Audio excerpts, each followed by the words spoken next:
Welcome, ladies and gentlemen, to the second session for composting. This presentation is brought to you by three cooperating groups: the Allegheny County Division of Solid Waste, the Group for Recycling in Pennsylvania, known as GRIP, and the Allegheny County portion of the Penn State University Cooperative Extension Program. My name is Jim Spotts, and I will be one of your presenters today. Together, I will be working with Joe Decter, gentleman over here, and we will present a program to you of lecture. We have a videotape that we'd like to share with you, and also we will have a demonstration of a compost pile out by the animal shelter. Joe Decter and I have been in the composting, we're advocates of composting, as I suppose many of you have an interest in. Joe has been composting for about 12 years. He's been in the Master Gardeners program, sponsored by the Penn State program, for about 10 years. I'm relatively new compared to Joe. I've only been composting about 6 years and a gardener for a long time. But I believe in the same philosophy that Joe shares, and that is that we are obligated to use our resources in the best ways that we can. And the natural resources which result from composting are certainly a life-giving substance to our soil. Anything we can do to protect and enhance our soil certainly is a valid objective for each of us to do. Composting is not a new activity. It's been going on for a long, long time. I brought a few pieces of information with me today just to share with you, to give you an idea of the kinds of resources that are available beyond this presentation. The first one, of course, is the small article which appeared in the Post-Gazette yesterday morning. Some of you may have seen it. How many of you saw that little thing? Did you see that? Just a little tidbit in there. In it, it briefly describes the contents of a small book called Backyard Composting. This is available for about $7 up at Borders or any of the other bookstores. A nice little folksy presentation, has lots of good information in it, and you'll find this easy to read. Perhaps a little bit more technical is this Yard Waste Composting, which was edited by the people at Biocycle over in Emmaus, Pennsylvania, near Rondale, and the Organic Gardening organization over there. They do a lot of experimental work over there, and this is some of the outgrowth of their research efforts. Another, this is about $50. Here's another one for $50, or at least this is the flyer for it. It was called The Art and Science of Composting. It's about the same size in reality as is this book right here. I also called your attention a couple of others. Many are familiar with Organic Gardening magazine. Oftentimes there are composting tidbits in that journal, and oftentimes they advertise that they have a small pin or a lapel pin that they give you if you write in showing a photograph of your compost piles. So if you want some recognition by the world at large, send in a photograph to Organic Gardening, and they'll send you a little button lapel pin, and that's worth a lot to you, I suppose. Your local gardening and nursery stores, such as this one by Hahn Nursery over in Bethel Park, often have little tidbits about composting techniques in the journals and publications they put out. Don't overlook these valuable sources for getting free information. Also, the Cooperative Extension Program puts out a number of resources, such as this one on composting, and individual universities such as Rutgers Extension Service put out one. Here's one entitled Using Leaf Compost, sort of like mulch, and here's another one called Backyard Leaf Composting. So there are lots of universities involved in the research and application of using composted materials in and around your homes. Another magazine specifically devoted to recycling and composting is one called Biocycle. And then, of course, here in Upper St. Clair, many of you receive this small brochure in your mail advocating and encouraging you to participate in a recycling program or a composting program in your backyard. And finally, for those of you who really want to spend some more money, you can go to the International Composting Research Symposium, which is going to be held at the end of this month over in Columbus. Several of us are going to drive over and participate in an intense 3-day interchange of ideas and activities with people from all over the world who are interested in composting. This looks like a really exciting thing to do. And if any of you have an interest in participating in this, see me after the presentation. I'll share some information with you about it. We'll be carpooling over there just to save some money.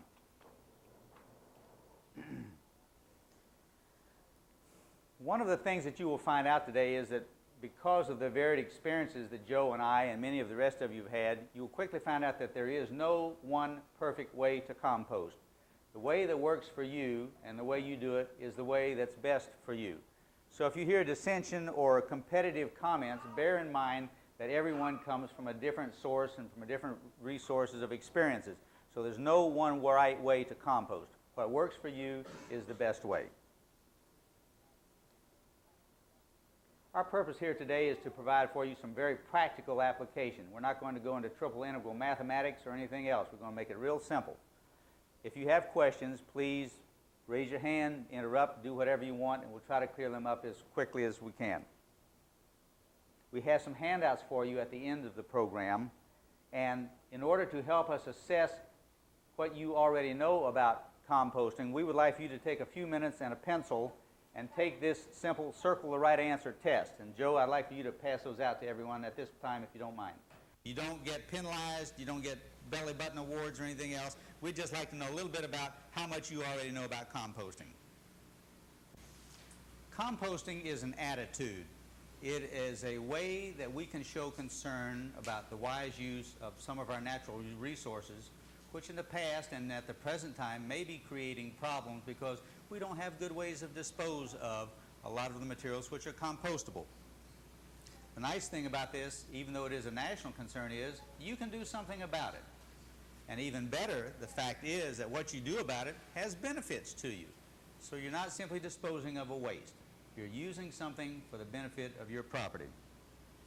Compost, as you know, is that dark, crumbly, nutrient-laden mixture of decomposed grass, leaves, kitchen waste, and lots of other things that we'll talk about a little bit later. Composting is also a process of natural decay by biological agents. And so it's not only a product, but it's also a process. We have three uses, or three reasons why it's important for us to consider composting. The first one is it's going to reduce the amount of landfill occupied by these wastes. Each year, each one of us as an individual produces 230 pounds of grass clippings and lawn trims and leaves and that sort of thing. That's a large volume. And likewise, we each contribute 100 pounds of food waste to the landfill. It's unfortunate that we waste these products because they certainly have some value to us. The way they have the value is, first, they enhance the soil properties, particularly the physical properties of the soil. If you are fortunate enough to have a sandy soil and you know that it's drouthy and you're always having to add water to it, one of the ways you can improve the structure of the soil or aggregate the little soil particles, which are like little sand grains, is let the organic lignins and glues that are the result of decomposing glue these particles together into little aggregates.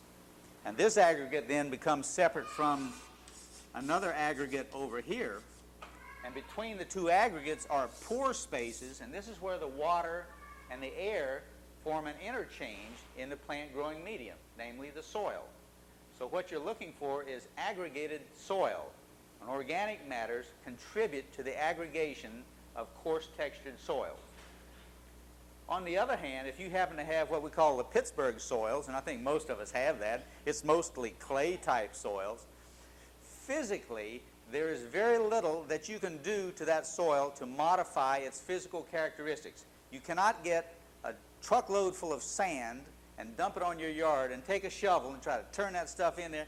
You'll be there for years trying to separate those minuscule little tiny particles and separate them and put some sand grains in between them. It doesn't work. You just would spend your whole life trying to do it. You can't do it. Instead, why not let Mother Nature do it for you? When these lignins and cellulose glues get in there, they can break apart some of these aggregates or glue some portions of the aggregates together stronger than others and create pores down in the middle of the tight soils. So in sandy soils, it glues particles together into aggregates. In fine textured soils, such as clay, it helps break the particles apart and form the aggregates. So there's some real benefits to adding organic matter to your soils. The third reason we want to use organic breakdown or composites of compost is simply they're good mulch for the top of your soil. They can prevent evaporation of the water, which is needed by the plant roots. They can add some nutrients. They prevent weeds from germinating and crowding out those lovely plants that you like to have in your garden or in your flower bed. So those are the three reasons we want to advocate the use of compost. One, it reduces the amount of material that goes into the landfill. Second, it improves the physical properties of the soil. And third, it can be used as a mulch on top of the soil. Okay?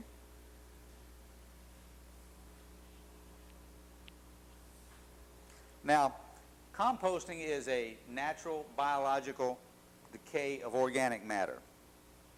Mother Nature has been doing it since the first organic matter appeared on the earth. The nice thing is you can help Mother Nature by accelerating the process and getting the benefits of the products that are being produced. There are a couple of things that you need to consider when you start the composting process. And the first one is that it's not the plastic bin, it's not the wire cage, it's not the big pile of leaves that does the work. It's the bacteria and the microbe and the fungi and the actinomyces, the biological element. And just to abbreviate them, let's just call them all bacteria for the time being.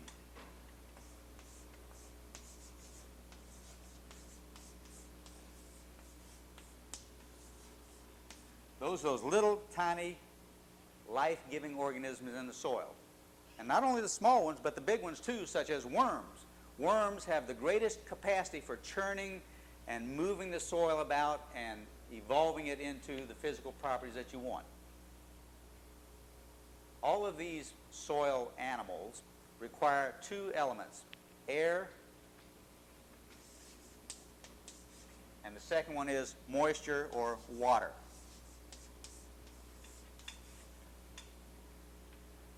The first key then to composting successfully is you can't have a pile of leaves or grass or anything squashed together so tightly that you don't have an air interchange or water interchange or the ability of air or water to move in and out of the pile.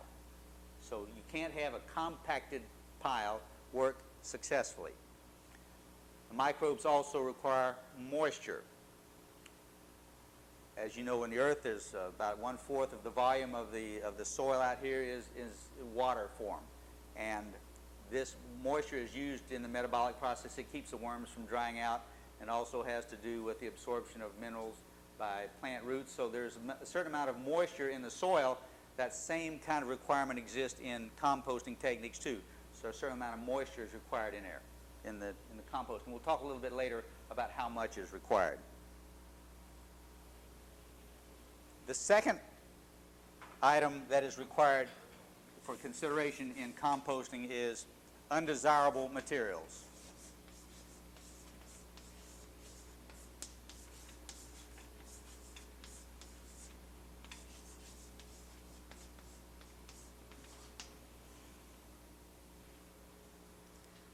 Here are some things that you don't want to put in your pile.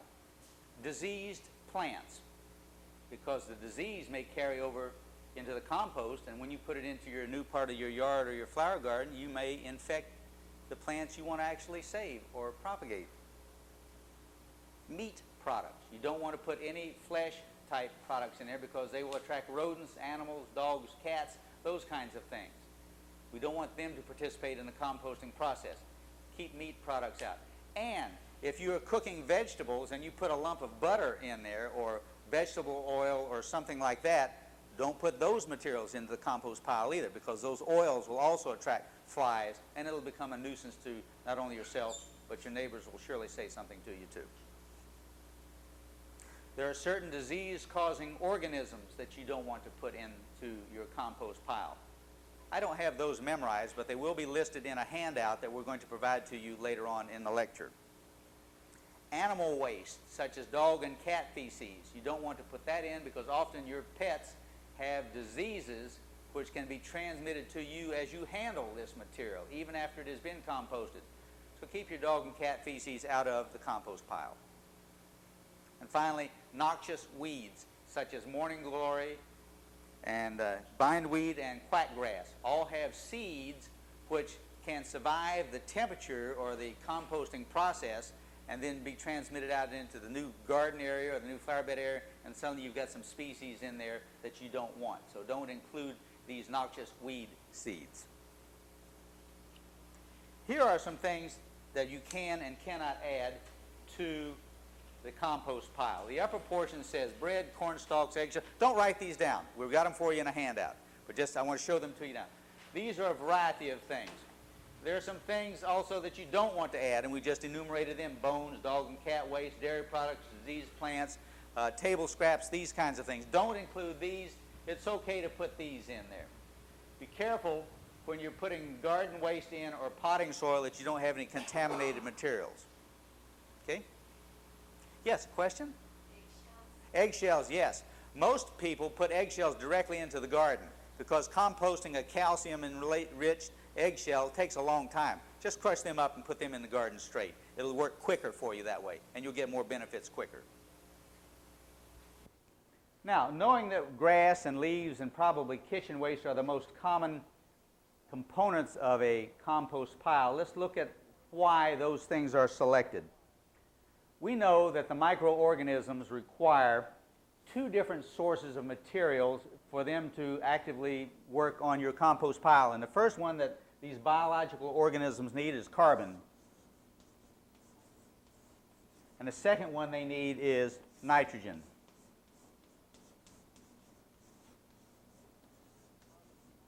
There is an optimum ratio of carbon to nitrogen, and you've probably heard of in your gardening magazines of the carbon-nitrogen ratio. Have you seen that sort of thing crop up from time to time? About carbon-nitrogen ratios. The optimum ratio, we found out, is approximately 30 parts carbon to 1 part nitrogen. But the range of acceptable work can be anywhere from 20 to 40 parts carbon to 1 part nitrogen. Now, what are carbonaceous type materials? We call these, for simpler or other terms, the browns. Leaves and things which are old residuals that have essentially brown color to them. Some of the ones, let's look up here on the list and see. Leaves, sawdust, vegetable peelings, some of the ones that are dry, hay or straw, spent flowers, twigs, those kinds of things are the browns. Okay? The greens are the ones which are high in nitrogen, principally grass, and kitchen scraps which are moist and still have water in them. And so that is the reason why a combination of greens and browns, or grasses and leaves, is the optimum, because you're feeding these microbiological organisms to help break down the residuals of the material. Okay? So what we want to do is make sure that when you mix your compost pile to have a maximum rate of breakdown, you want to have a mixture of these things, carbon and nitrogen source materials, for the bacteria. And out in the demonstration, we'll talk about them. In the autumn time, when there are plenty of leaves on the ground, oftentimes we don't have the grass available to add to it. So in those cases, we have to add a substitute for that. If you don't have any grass available and you have lots of leaves available, then you can add approximately 2.5 ounces of fertilizer nitrogen to a bushel basket of leaves. And that will substitute for all the grass that you could have put into it.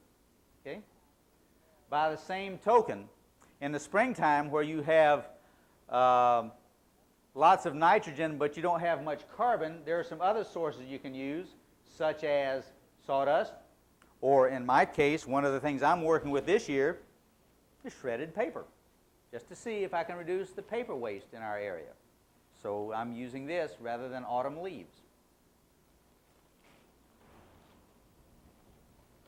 We have examples of some composted grass up here if you really need to see, or some grass clippings cut day before yesterday, and we'll add them and these leaves that I brought in and give you an example of what a mixture looks like.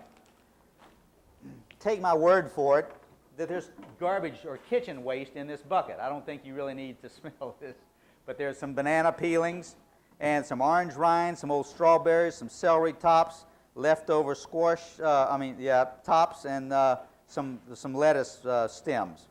These will all go into my compost pile at home. And these are the sorts of things that you can do in your kitchen. Now, do you want to put this under your kitchen sink? Not at all. Don't do it. Instead, get yourself something small, such as the 2-quart milk containers or the little plastic jugs that you have in the milk in your refrigerator. Take a portion of it out. Each day, take and set that in your sink while you're preparing your vegetables and that sort of thing. Put the skins and the peelings and the waste in that. And then after supper, walk out and simply add that into your bucket that you have down here and put the lid back on it in the garage. And that way you're not going to get flies and nasty odors in the house. So store a small container in the house under your sink. Each day, use it. Take it outside, add it to the pile that you have here, and then once a week you can take this out and add it to your compost pile. Don't try to put something as big as this and as nasty as this would be under your kitchen sink. It just isn't a pleasant environment to work in. You should experiment around with combining different types of materials in your compost pile. As I said, there is no one exact way to make a perfect compost pile. And it's going to take you about 2 years, if you haven't already started composting, to find out what works best for you. So if you get poor results the first year, don't be ashamed of it. Go ahead and get started on planning for your next year's improvements. The next thing that I wanted to talk about after mixing the materials is aeration.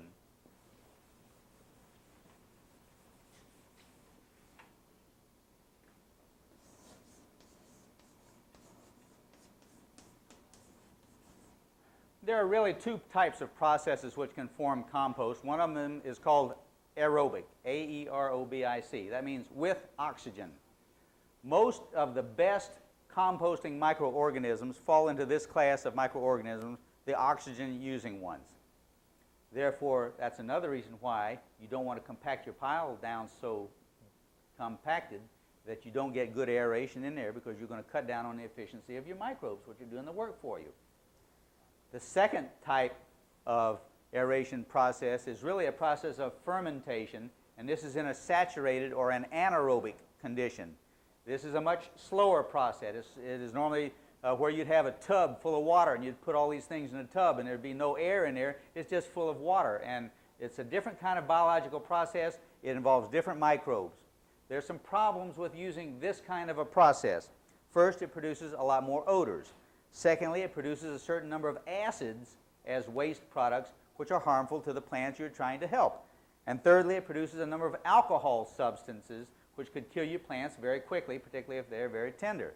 So there's 3 reasons why you don't want to use an anaerobic process of fermentation as your composting process. Instead, use the aerobic process, the one which involves air in the compost pile.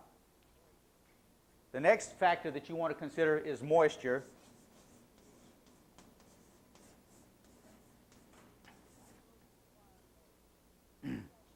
Microbes require moisture. If you don't have enough moisture in your compost pile, the process of composting will decrease in rate or activity. If the pile is too wet, a lot of odors will be produced, and some of the nutrients may leach out of the bottom. So there's an optimum moisture content, and though it is not an exact number, it is a range of moisture that you can easily determine by what we call the squeeze test. To perform the squeeze test, simply reach into the pile, pull out some of the material in your hand. Joe uses a glove. You can too if you wish. And squeeze it real tightly. If a couple of drops of moisture come out of the bottom, then you've got about the right amount of moisture in your pile. If no moisture comes out, add water. One of the best ways to add the water is use something like a sprinkling can. Add the water to it, stir it up a little bit, add some more water to it, keep adding water until you perform the squeeze test to your satisfaction. If by chance you prefer to test it immediately after a rainstorm and there's too much water in there, there are 2 things you can do. One, you can add a moisture absorbing material such as sawdust, or simply spread the pile out and let it dry a little bit and then bring the pile back together again. If you add sawdust, sawdust being one of the high carbon materials, then you've got to add some nitrogen in with it so that you keep the balance of carbon and nitrogen together. So the easiest thing to do is not have to worry about that. Instead, simply spread it out, let it dry out, and bring the compost pile back together. That's the easy way of handling too much moisture.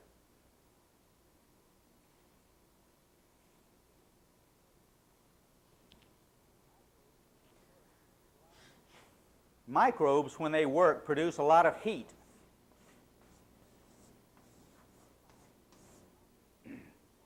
And you will find that your compost pile will take off very quickly and produce a lot of heat. How many of you have had the experience already of putting grass clippings in a plastic bag and leaving them for a couple of days? And besides being ripe with odor, they are also quite hot, aren't they? Well, these are these microbes doing their thing, and they're generating heat as they metabolize these grass clippings. That's very desirable. In fact, we want the compost piles to heat up to about 140 degrees because there's another benefit, and that is it kills many of the pathogens, many of the diseases, and many of the weed seeds that may have gotten into your pile by accident. If the pile heats up more than 140 degrees or about that area, what we find is the heat kills many of the bacteria that we want in the pile. So if your pile gets too hot, you will have to spread it out, let it cool off a little bit, or add some water to it to dissipate some of the heat. So heat is one of the things that is a good indicator of the process of your pile in its composting stages. In fact, you can tell when it's appropriate time for your compost to stop and you actually use that compost is to monitor the temperature. There are many thermometers available that you can use. Most of them have a long wand on them that you stick into the pile. And you will find that the heat goes up. It'll stay up to 140 degrees or so, and after a period of time, that temperature will drop down. If you can look at the pile and see that the compost hasn't changed from its individual grass and leaf forms to one where it's a homogeneous material that has no distinguishable characteristic, then what you need to do is turn the pile and let it heat back up again, or add more sawdust or leaves or grass to heat it back up again, because it hasn't finished composting. So use temperature as a gauge for telling when your composting process has stopped. After a while, the carbon-nitrogen ratio will change, and it'll go from 31 down to about 15 to 1. When that happens, there's not enough carbon for the microbes to use. They will die off or stop their activities. Then the temperature will go down. That says that it's time to use your compost. I'm sure all of you have seen in the nursery stores many additives that you could put to your compost pile. There are additives for grass composting, and there are additives for leaf composting. Have you ever wondered what's in those things? Well, let's figure it out. If you buy a box of grass composting material, you already have the greens, don't you? If you already have the greens, what do you need? You need the browns, right? You need the carbon. So what's in there? Lots of carbon. And a few microbes. Let's go the other way. You got a big pile of leaves over here. You want to decompose them? You buy the bag that's green and it says, this is for leaf composting. You've got the browns. What do you need? You need those greens to substitute for the grass. So what have you got? A lot of nitrogen, right? That's what's in those things. That's what you're buying. Carbon or nitrogen and a few more bacteria to go along with it. That's it. Why do you have to do that? You don't. You don't have to do that. The bacteria that you need for composting is already on the leaves and already on the grass. Doubt it? Here's some grass I cut day before yesterday. You don't have to smell it, but if you doubt it, you can certainly come up here and see the white spores which are lining up on all of these leaves. They're already on here. I don't add a thing to it. They're already available, and they're free. If you want to speed it up even more, or if you want to spend $6 in getting a box, fine, you do it. But you don't need it, okay? Another material that some people add to their compost pile is dirt or soil. What are you adding? Just the same microorganisms back into it again. They're still free. Still free.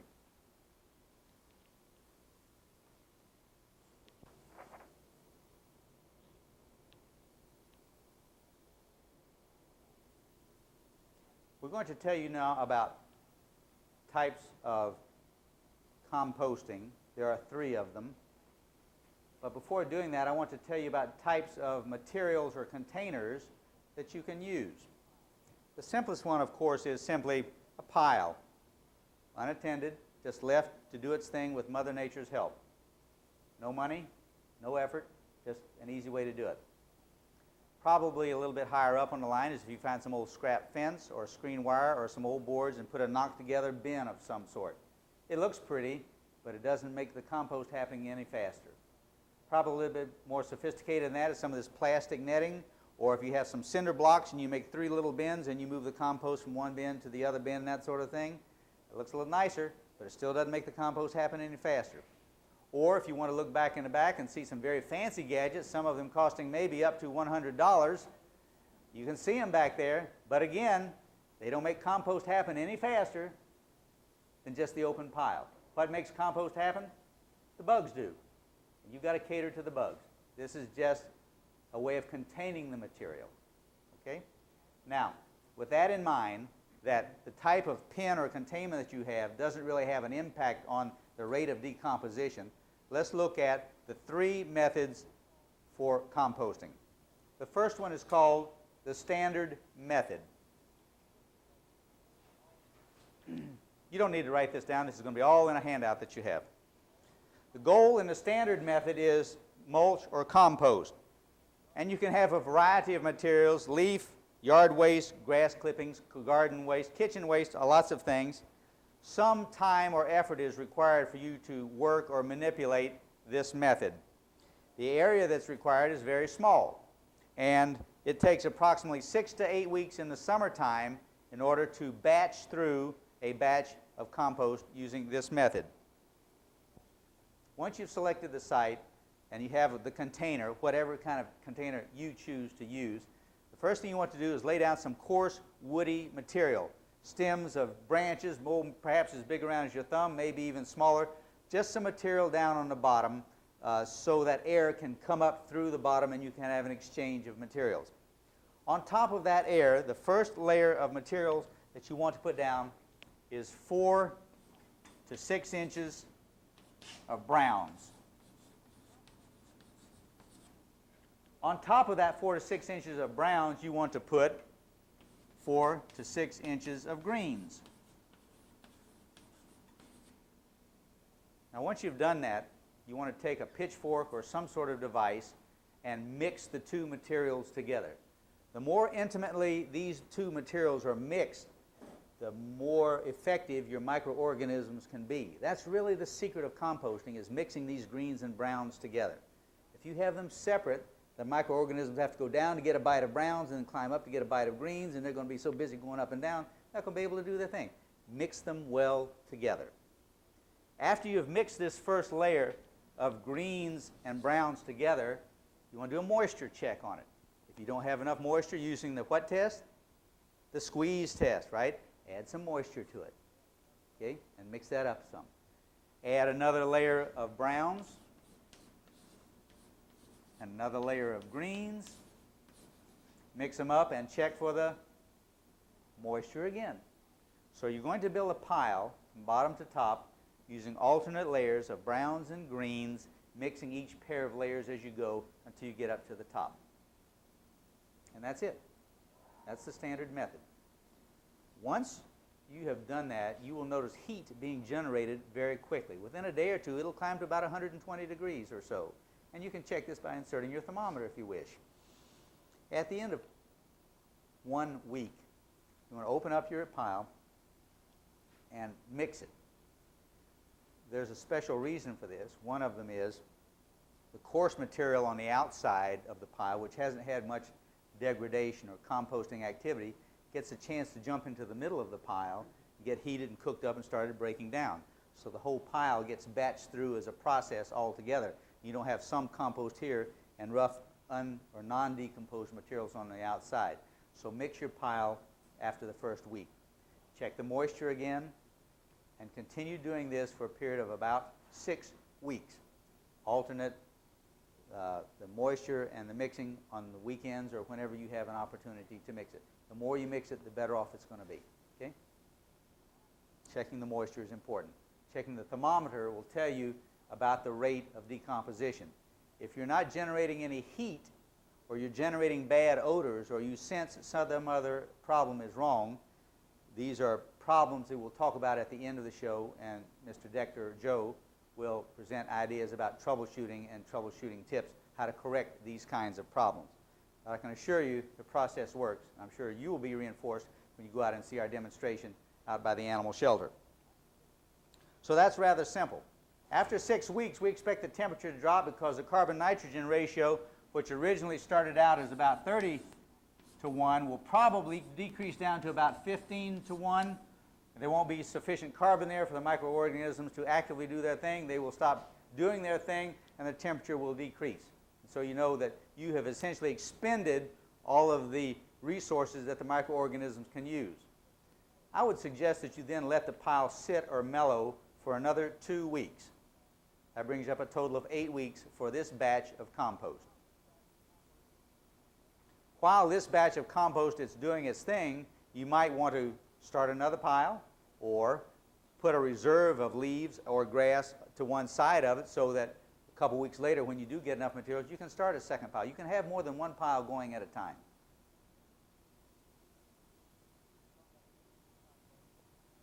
So we're talking about an 8-week process where you turn it once a week and check for the moisture. Now, the second method is one that some of you will probably like better. We call it the slow method. What's involved? Well, if your process really isn't designed to produce a lot of compost for your use, and you're simply into this recycling thing, and you want to reduce the amount of waste that you have, and if you really don't have a regular source of a quantity of material that you can use, browns and greens, and if you have very little time that you want to put into it, but you say you're a composter, and you don't have much area, or you've got a lot of area, it doesn't matter, and you don't mind waiting 6 months to 2 years, then this is the technique for you. And what is involved? Just grab the stuff and dump it in a pile and leave it. And that's it. That's all you got to do. No extra water, no turning, no fertilizer, no alternatives, no worrying about carbon nitrogen ratios. None of that stuff counts in the slow method.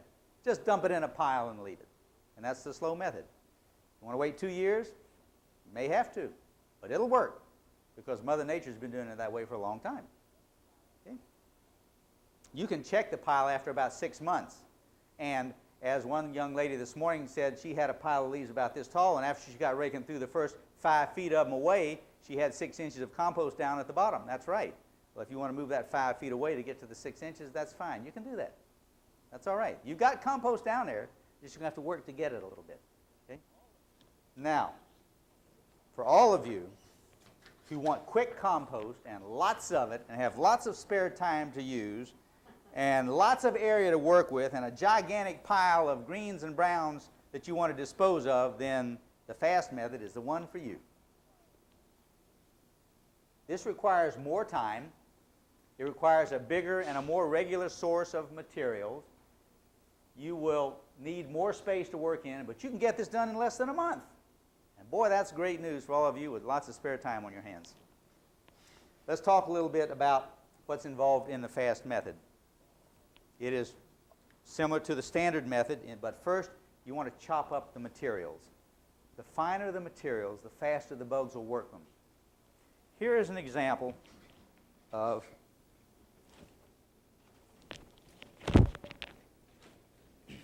some chopped up leaves in a leaf chopper that I made myself from an old electric motor. I want you to look how fine those are. Let me assure you that those things will go so fast that in about a week you won't even be able to tell what they were. The finer you chop up your materials, the quicker they're going to operate. If you have leaves, then you can simply leave them on the grass and run the lawnmower over them a lot of times before you bag them.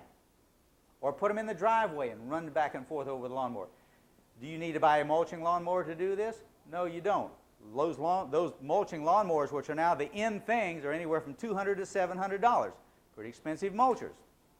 You can do the same thing if you just simply get a composting blade and put it on the lawnmower that you have.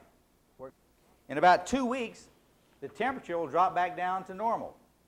Your pile's almost done. Let the pile mellow another 2 weeks just to make sure that most of the work gets done in composting. So at the end of a month, by the fast method, you've completely composted that material. Real simple, but you need the time. That's really the key, every 3 days. Okay? If not, then Joe, why don't you come up and give us a presentation. You want to do the movie first? What are you giving me a signal about?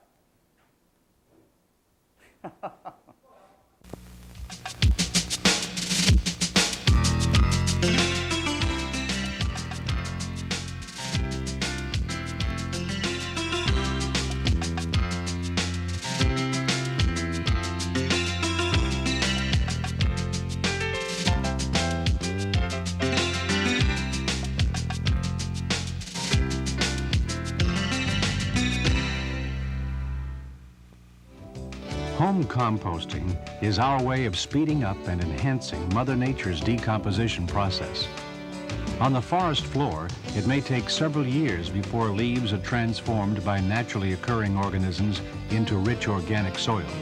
But by composting, you can create conditions under which these organisms will flourish, turning your yard and kitchen waste into a free, beneficial soil amendment for your garden, lawn, and potted plants in a matter of months. Home composting is less expensive and more efficient than transferring organic wastes to an incinerator, landfill, or even a centralized composting facility. It is environmentally sound, can be done almost anywhere, and enables householders to substantially reduce their trash. This program explains the basics of how to recycle your yard and kitchen waste through home composting, describes how to use your yard waste as mulch, and explains the importance of leaving grass clippings on the lawn. Home composting is not difficult or time-consuming. Most of the work is done by soil organisms, bacteria, molds, fungi, beetles, centipedes, insects, and earthworms are just some of the organisms which work together to decompose or recycle organic materials into humus. Like us, they need food, oxygen, and water for survival. Food for the microbes is your yard waste and kitchen scraps. These contain carbon for energy and nitrogen for growth and reproduction. Dry, woody things like dead autumn leaves, straw, paper, and sawdust are high in carbon. Fresh, moist materials like grass clippings, vegetable scraps, garden waste, coffee grounds, and manures are good sources of nitrogen. Composting a diverse mix of materials generally results in a good balance of carbon and nitrogen. Oxygen must be available for aerobic organisms to thrive. Oxygen can be supplied by periodically turning or mixing the pile with a pitchfork or by poking holes in it with a broom handle or special aeration tool. Aeration keeps the compost pile from developing unpleasant odors. Water is essential. With too little water, the organisms will slow down and can die. Too much water will eliminate oxygen and odors may result. The material in the pile should be kept as damp as a wrung-out sponge. Countless things can be composted at home. Citrus rinds, vegetable stalks and peelings, spoiled fruit and vegetables, coffee grounds, coffee filters and tea bags, eggshells, peanut shells, straw, weeds, garden waste, and paper towels, to name a few. But not everything belongs in the compost pile. Do not add meat or fish scraps, bones, fats, grease, oil, peanut butter, or dairy products such as milk, cheese, butter, mayonnaise, and yogurt. These foods can attract pests or cause odors. Do not add diseased plants, weeds that have gone to seed, or the roots of invasive plants such as quackgrass, wild morning glory, and bittersweet, which may survive the composting process and take root where the finished compost is used. Dog and cat waste can carry parasites transmittable to humans and should not be added to the pile. Using a compost bin to contain your organic materials may be preferable to an open compost pile because it discourages animals, makes the pile easier to manage, helps retain heat and moisture, and tends to look neater. There are many kinds of ready-made bins available through garden centers, department stores, and other retail outlets. Some are small and designed specifically for kitchen waste. These are referred to as digesters. Others are large enough to accommodate both yard and kitchen waste. With little expense and effort, you can build your own bin using scrap lumber, fencing, cinder blocks, pallets, or a combination of materials. A bin must be at least 3 feet wide, 3 feet long, and 3 feet high to provide enough mass to retain the heat generated by the microbes. It shouldn't be bigger than 5 feet in any dimension for ease of handling and to prevent compaction. The bin usually has an open base, which provides drainage and allows the composting materials to come in contact with natural soil organisms. A top is optional. Making sure that only the appropriate food scraps are added to the pile is the best method for keeping animals out of your compost. However, animal-proof bins can be purchased commercially or made by drilling quarter-inch holes in the sides, bottom, and top of a trash can with a tight locking lid. A wooden bin can be animal-proofed by lining it with half-inch metal mesh and securing a top. How fast composting takes place depends on the kinds of materials you add to the pile and the amount of time you're willing to dedicate to composting. The art of composting is simply balancing certain factors, carbon, nitrogen, oxygen, and moisture, to convert organic items into a rich humus within the time frame you have chosen. If you have little time to spend on composting and there's no hurry for a finished compost, you may want to try the passive method, using a holding bin. It is one of the easiest ways to compost, since no labor is required other than placing wastes in a bin and harvesting the compost from the bottom of the pile about 8 to 12 months later. If you have a large volume of organic wastes or want finished compost sooner, the active method may be more appropriate, using a turning unit. Turning units typically consist of a series of bins or a rotating barrel. This is an active method because the pile is periodically turned or moved into the next bin, which supplies oxygen to the organisms, allowing them to break down the wastes quickly. Weekly aeration can result in finished compost in less than 2 months. Whichever method you choose, passive or active, the recipe for creating a compost pile is the same. Start by placing your bin in a convenient location with good drainage. It can be in the sun or shade. Gather some materials to be composted, keeping in mind diversity, texture, carbon, and nitrogen. Chopping or shredding the material will help speed up the composting process. Put a layer of dry, woody, high-carbon materials, such as leaves, straw, or sawdust from untreated wood, in the bottom of the bin. Sprinkle with water to dampen the materials to the consistency of a wrung-out sponge. Then add a layer of moist, nitrogen-rich materials, such as grass clippings, garden spoils, and cow or horse manure. The thickness of the layers isn't critical, but no layer should be more than 6 inches deep. Mix the 2 layers together. A shovelful of soil or finished compost every so often will add even more organisms to the pile. Continue alternating, mixing, and watering the layers as materials become available or until the bin is full. Don't be surprised if the compost pile is warm on the inside within a few days. Heat is a normal byproduct of composting and indicates that the microorganisms are working to break down the materials. Over time, the volume of material in the bin will shrink. Appropriate kitchen scraps can be added as they become available and should be buried in the center of the pile. Keep a container on the counter while preparing meals to easily collect the kitchen scraps. The container of scraps may be covered and stored in the refrigerator or under the counter until it is emptied into the compost bin.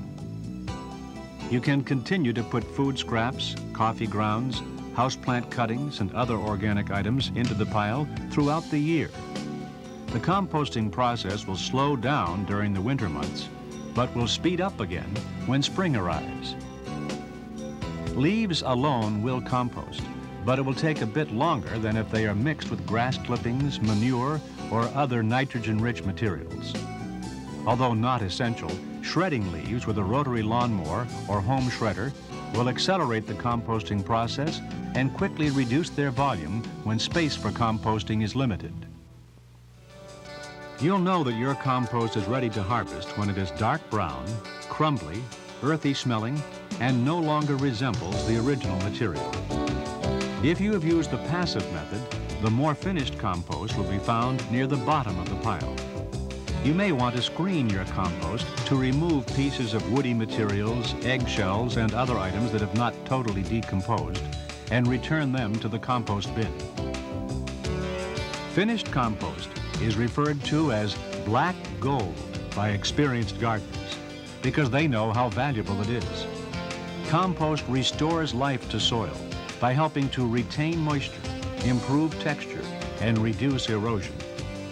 It provides plants with essential nutrients in a time-release fashion. Compost may be incorporated into your vegetable or flower gardens about 1 month before planting by applying a 3-inch layer of compost and mixing it thoroughly into the top 4 to 6 inches of soil. Compost can be used as a side dressing during the growing season and mixed into each transplant hole or seed furrow. To make a nutrient-rich potting soil, mix equal amounts of finished compost, soil, and sand. You can use screened compost as a lawn top dressing by spreading it uniformly on the surface to a depth of 1/8 to 1/4 inch. Composting is not the only way to reduce and recycle your yard waste. Shred your leaves and brush into a mulch to use around plants, trees, and shrubs or on slopes. Mulch reduces weed problems, adds nutrients to the soil, moderates soil temperature and moisture, and helps control erosion by protecting the soil surface. Woody mulches are best used in perennial gardens, under trees and shrubs, and as pathway material. Leaves and dried grass clippings are good mulches for annual vegetable and flower gardens. Leaves should be shredded and allowed to degrade slightly before being used. And dried grass clippings should be applied less than 1 inch thick to prevent matting. Mulching with grass clippings, which have been treated recently with herbicides, can harm your plants. As a precaution, mulch with clippings from treated lawns only after 2 lawn mowings. Grass clippings can account for up to 50% of your waste during the growing season. Don't bag and dispose of your grass clippings. If they are not composted or used as mulch, leave them on the lawn where they can help improve the soil. Each bag of grass clippings is equivalent to 1/4 pound of usable nitrogen. During dry spells, clippings left on the lawn help retain moisture in the soil. You can conserve water, reduce the amount of money you spend on fertilizers and garbage bags, and save lots of your own time and energy by recycling grass clippings back into the lawn. To maintain your lawn properly, cut your lawn when it is dry. Mow when it is 3 to 4 inches tall, and never cut it shorter than 2 inches. Use a sharp mower blade and avoid over-fertilizing your lawn. Turf experts agree that clippings do not contribute to thatch. The fact is, grass clippings are almost 80% moisture and decompose quickly. As you have seen, helping to reduce, reuse, and recycle our yard and kitchen wastes is easy and can be very rewarding. Whether you are motivated by having the best garden in the neighborhood, improving our environment, or saving money, home composting, mulching, and leaving grass clippings on the lawn are the smart things to do. To learn more, write the Connecticut Department of Environmental Protection Recycling Program at the address on your screen.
then to adjourn with Joe out to where the animal shelter building is. You know where that is? Just right out the hall down at the end that way. Some of you who are visiting from Bethel Park or Scott, follow some of those who are the locals, and we'll meet you over there and show you the demonstration composting pile that we already have in operation.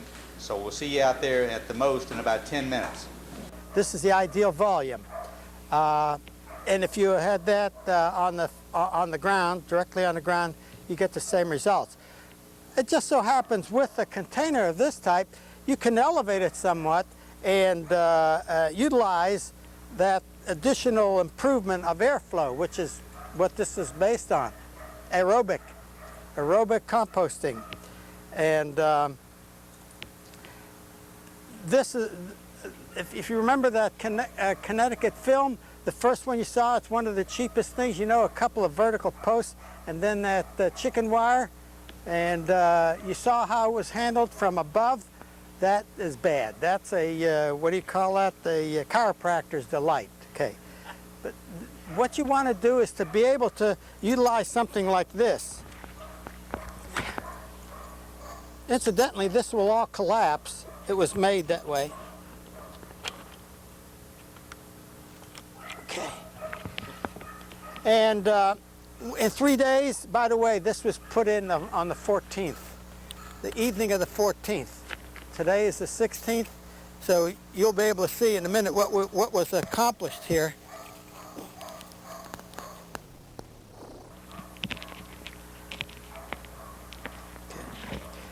And the ideal thing is not to stand there and mix it in place, which is what you would be restricted to do, but to open it up. As you can see, there's no problem. If you open it up, it's still intact, but that's not the reason for it being intact. I'm going to open it up. Move it? Yeah, let's move it. Pick it up. Okay. There we go. There you go. Now what we have to do is have another 4 bricks, which is just supported on. Here's the other bricks. That'll give you some distance, a port for air. But that's it. You close it up and you turn it. This is called turning. You take a spading fork, you know, I think it has 3 or 4 heavy-duty tines.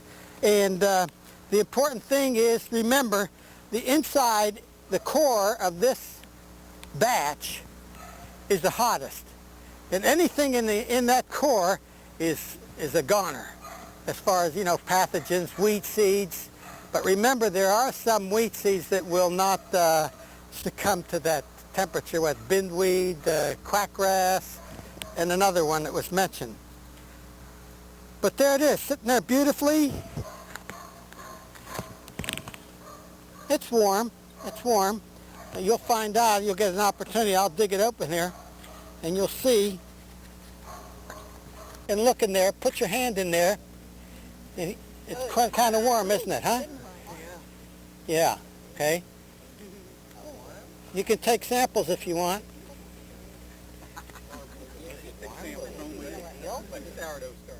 Yeah. If you don't believe it, believe it. Who's doing that? Those countless microbes, right? And just amazing. Okay, now we're gonna, as I say, we don't have the fork to do it, but what you would endeavor to do is to start a new pile with the outer part inside, as best as you can do it. But that's the way. And remember, don't feel bad if by 1994 you really don't get the kind of results you should have. But before you know it, in my case, I got 1 hour